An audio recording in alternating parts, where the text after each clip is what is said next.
Ty jsi měl strach? Jo, to? Ty jsi měl strach z auto? Nechtěl jsem Jamala. Ne? Líbí Jamal.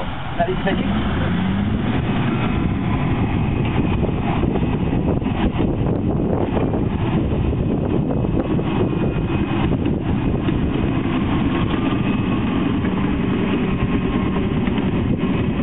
Jezdí s váma pan Míkal? Říkám, nejezdí.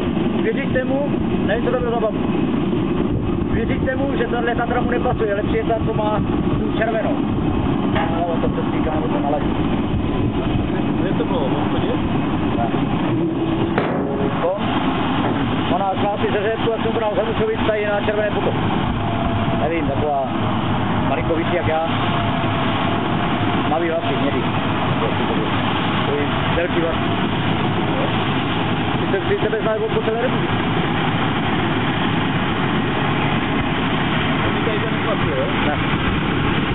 Já říkám, tohle on jezdí v lese a tam to jezdí po celé.